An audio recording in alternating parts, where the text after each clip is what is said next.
Attendez, ici le monteur. Petite précision, la vidéo date d'1 an. La chaîne est passée d'un projet collectif à une chaîne perso. Le nom a changé aussi, donc l'intro peut sembler un peu décalée. Bonne vidéo.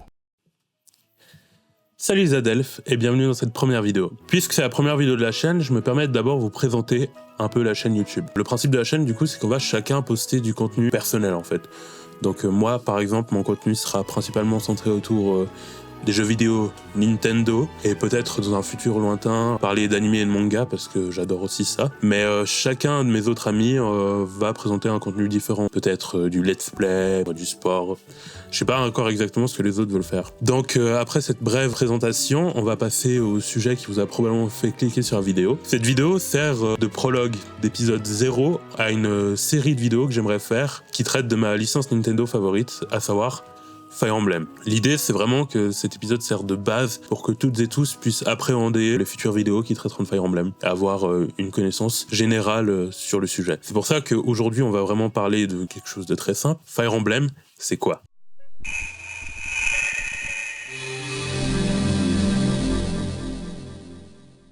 Fire Emblem, c'est une licence de jeux vidéo, RPG, stratégique et tactique, développée par Intelligent Systems et publiée par Nintendo. La série compte en octobre 2023, 17 jeux principaux et quelques spin-offs. Chaque jeu met en scène un protagoniste différent, avec une histoire différente et des enjeux et objectifs différents. Donc, il n'y a pas vraiment de fil rouge entre chaque jeu. Ce qui relie plutôt les jeux, c'est en fait une mythologie commune. En effet, chaque jeu prend place dans un monde médiéval fantaisiste. Du coup, on peut retrouver des princesses, des princes, des rois, mais aussi des dragons et des magiciens, ou même des pégases, par exemple. On ne peut pas dire que Fire Emblem a créé le RPG stratégique, exploit que l'on peut attribuer à Bokusoka Wars sorti en 1983. Il n'empêche que de par sa longévité, Fire Emblem a énormément marqué le genre. En effet, Fire Emblem est une licence qui existe depuis plus de 30 ans, et beaucoup des mécaniques que les Fire Emblem ont introduites sont désormais une chose commune dans les RPG stratégiques et tactiques en général. Aujourd'hui, j'aimerais mettre en lumière une particularité qui peut sembler un peu bateau, mais qui me semble pourtant si importante, c'est l'importance des personnages. Quand on se penche un peu sur les autres RPG tactiques de l'époque, comme par exemple Famicom Wars, le titre créé par Intelligent Systems avant Fire Emblem, on réalise qu'on incarnait des personnages sans identité, sans personnalité, des soldats qu'on pouvait envoyer se faire massacrer, de la chair à canon, grosso modo. Pour illustrer ça, regardons un peu plus en détail comment se déroule une partie de Fire Emblem en général. Il faut savoir que les jeux Fire Emblem sont divisés en chapitres. Chaque chapitre met en scène une carte où le personnage peut déplacer ses unités et fait face à des unités adverses. Donc, par exemple, mes personnages, ici présents, l'ennemi. Les jeux se déroulent de la manière suivante. C'est d'abord le tour du joueur, il peut déplacer ses unités, puis ensuite c'est au tour ennemi. Si le joueur a commis une erreur, il perd une de ses unités. Le choix revient alors au joueur de continuer le chapitre afin de battre l'ennemi et remporter la victoire, ou alors de recommencer le chapitre à 0 afin de garder l'unité perdue. C'est un choix vraiment important, car comme je l'ai dit juste avant, Fire Emblem met l'accent sur ses personnages. Dès le premier opus, les personnages sont importants. Déjà, il faut savoir que chaque personnage a une classe, par exemple épéiste. Donc, si par exemple ce personnage-là est notre épéiste préféré, le perdre, c'est aussi une grosse perte stratégique. On perd une de nos meilleures unités. Mais ça peut aussi être un personnage auquel on s'est attaché, justement de par sa personnalité. Et en plus, les premiers Fire Emblem nous introduisent très rapidement avec la possibilité de recruter de nouvelles unités en discutant avec une unité qu'on a déjà. Et donc, agrandir notre armée. C'est donc un vrai dilemme quand on fait face à un chapitre difficile. Est-ce que nous allons accepter la perte d'une de nos unités et passer le chapitre, car celui-ci est difficile, ou bien est-ce que nous allons recommencer le chapitre et continuer à le refaire tant que nous n'avons pas réussi à sauver toutes nos unités, ou tant qu'on n'a pas réussi à sauver les unités qui sont importantes pour nous. C'est un système phare dans les Fire Emblem que l'on nomme la permadeath, qui vient de l'anglais et qui signifie mort permanente. Le joueur doit faire un choix quant aux unités qui vont survivre ou non le chapitre. Petite transition de vue où je range mes figurines.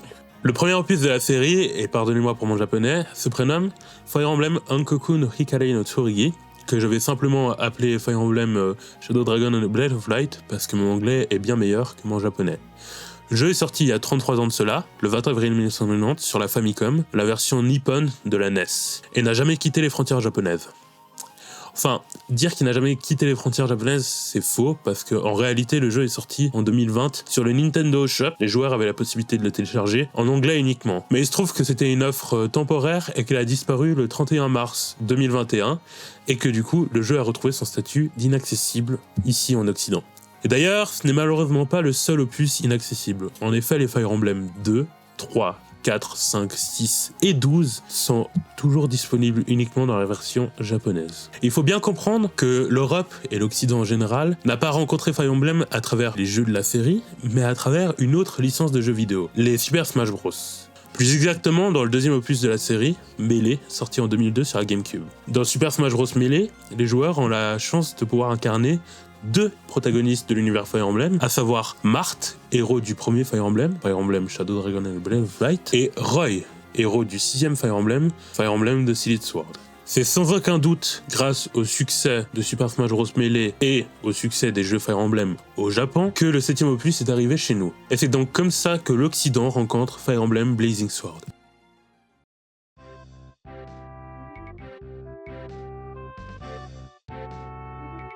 Le 7e opus de la série est sorti en 2003 en Amérique et au Japon et en 2004 chez nous. Le jeu est sorti sur Game Boy Advance, ce qui fait que c'est le deuxième opus portable de la série, après Fire Emblem The Sealed Sword, dont j'ai parlé juste avant. Le jeu parle... Non, c'est faux, le jeu ne parle pas. Le jeu met en scène l'histoire de Lyn, une jeune fille venant d'une tribu nomade, les Lorca, rencontrant par hasard un jeune homme évanoui qui se trouve être un stratège en herbe, Mark. Alors il se trouve que ce personnage est un avatar qu'on peut renommer, mais je vais simplement l'appeler Mark. De leur rencontre et en constatant les talents de stratège de Mark, Lyn va demander de l'aide à Mark afin de pouvoir se venger des bandits qui ont massacré sa tribu. Cependant, très rapidement son objectif va changer lorsqu'elle va rencontrer deux cavaliers de Kailin, un royaume avoisinant. Il faut savoir que toute l'histoire de Lyn compose la première partie du jeu. En effet, comme la jaquette le montre, Lyn n'est pas la seule protagoniste du jeu. Le jeu va aussi mettre en scène Eilwood et Hector, deux jeunes lords, amis d'enfance, qui vont partir à la recherche du père disparu d'Eilwood. Le jeu a un statut un peu spécial.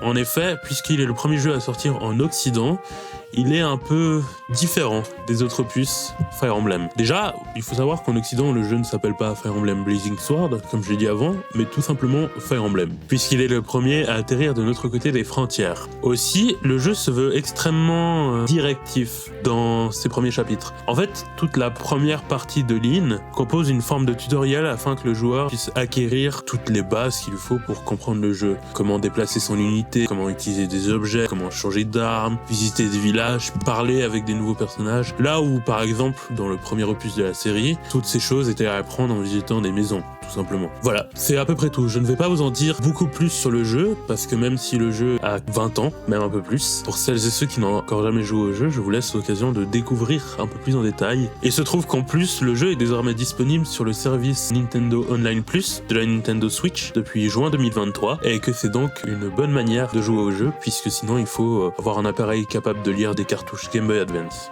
Avec tout ce que je vous ai dit, vous devez vous dire que du coup, ce jeu est ce qui a permis à la licence Fire Emblem de se développer et d'en être à là où on sommes aujourd'hui. Bah en fait, pas vraiment. Et même pas du tout. Le jeu s'est vendu, mais pas aussi bien que ce qui était espéré, et malheureusement, ça a été le cas pour les 4 opus qui ont suivi. En effet, le 8e opus, Fire Emblem The Sacred Stone, le 9e opus, Fire Emblem Path of Radiance et sa suite directe, Fire Emblem Radiant Dawn, ainsi que le 11e opus, Fire Emblem Shadow Dragon, qui est un remake de Fire Emblem Shadow Dragon and the Blade of Light. Le titre est quasiment la même chose, mais il faut faire une différence. Ces 4 jeux sont sortis aussi ici, en Occident, mais n'ont pas vraiment bien marché. En fait, pour dire la vérité, Shadow Dragon a tellement mal marché que sa suite directe, Fire Emblem New Mystery of the Emblem, est de nouveau sorti qu'au Japon. C'est le fameux 12e opus qui n'a jamais quitté les frontières japonaises. La série battait de l'aile et du coup il a été décidé que si ça continue comme ça, ils allaient devoir sortir un dernier jeu. Donc on approchait un peu d'une période de déclin au final pour Fire Emblem. Et pourtant on assistera à l'éveil de la saga.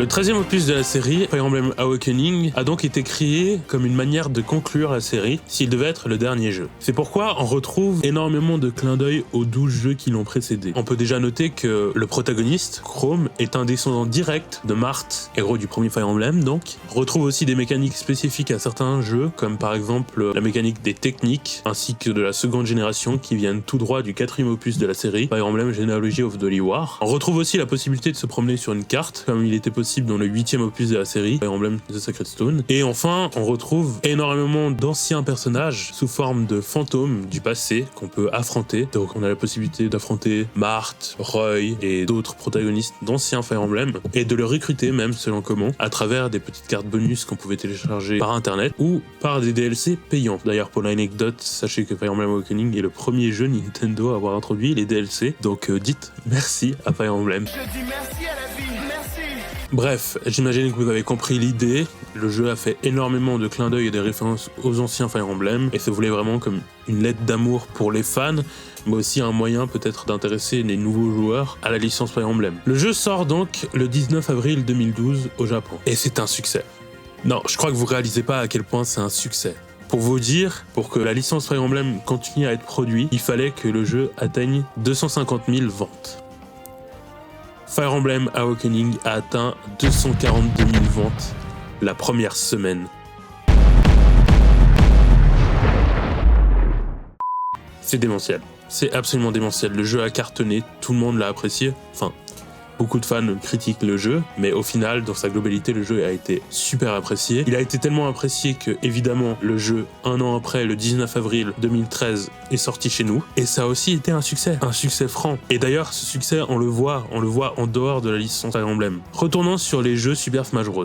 Comme je vous l'ai dit, dans Super Smash Bros Melee, on a l'occasion de voir deux protagonistes des Fire Emblem, à savoir Marth et Roy. Dans le 3e Super Smash Bros, Brawl, sorti sur Wii, on garde Marth comme représentant officiel de la série, puisqu'il vient du premier jeu, mais Roy se voit remplacé par Ike, protagoniste du 9e et 10e Fire Emblem, à savoir Path of Radiance et Radiant Dawn. Dans le 4e Super Smash Bros, Wii U, sorti sur Wii U et sur 3DS, Marth est toujours présent, Ike est toujours présent, et en plus, on voit débarquer Lucina et Darien, deux des trois protagonistes de Fire Emblem Awakening. Avec les DLC, on voit aussi le retour de Roy et le protagoniste du Fire Emblem sorti après Awakening, à savoir Corrin de Fire Emblem Fates. Donc, on passe tout soudain avec Super Smash Bros Wii U 3DS de 2 représentants de Fire Emblem à 6, avec un tiers des personnages de Fire Emblem venant d'Awakening. Et ce nombre est encore plus impressionnant dans Super Smash Bros Ultimate sorti sur Nintendo Switch, puisque en plus de tous ces personnages-là qui restent, on a la chance de pouvoir jouer Chrome, dernier protagoniste de Fire Emblem Awakening qui n'était pas jouable, et on voit aussi l'arrivée de Byleth, protagoniste de Fire Emblem Three Houses sorti sur Nintendo Switch. Donc c'est pour que vous réalisiez à quel point Fire Emblem a pris de l'importance, puisque dans un jeu comme Super Smash Bros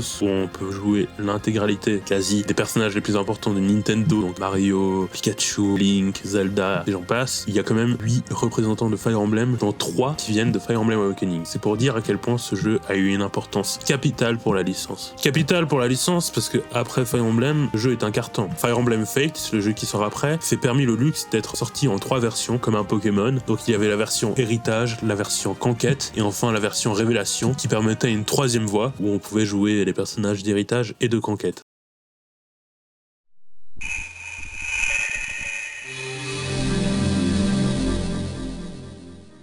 En conclusion, Fire Emblem n'est pas une des licences les plus importantes de Nintendo. Elle est loin derrière Mario, Pokémon, Zelda, Metroid, Kirby et j'en passe. Et on a pu voir dans cette vidéo que Fire Emblem a eu un passé difficile et a failli disparaître. Après, faut pas déconner non plus, quand on se penche du coup sur Fire Emblem maintenant, les jeux marchent super bien. En effet, les 2 derniers titres, Fire Emblem Three Houses et Fire Emblem Engage, ont très bien marché et promettent un très bon avenir pour la licence Fire Emblem. Mais c'est quand même assez intéressant de se pencher sur la série. Je pense qu'aujourd'hui, elle ne risque plus grand chose, à moins que tout le monde décide que Fire Emblem c'est devenu nul tout d'un coup. Mais avec justement les 2 derniers titres qui ont très bien marché, ainsi que l'application mobile Fire Emblem Heroes, la licence se porte très bien. Voilà les Adelphes, j'espère que cette vidéo vous a attrayé, disons-le comme ça. Si vous avez apprécié, je vous invite du coup à mettre un pouce bleu, à mettre un petit commentaire et à partager la vidéo. Et si vous êtes intéressé par Fire Emblem, j'espère vous avoir donné un peu d'intérêt pour cette licence, eh bien je vous invite à vous abonner du coup pour voir les prochaines vidéos. C'était Mabro, prenez soin de vous et des autres car on est tous Adelphes. Fin de transmission.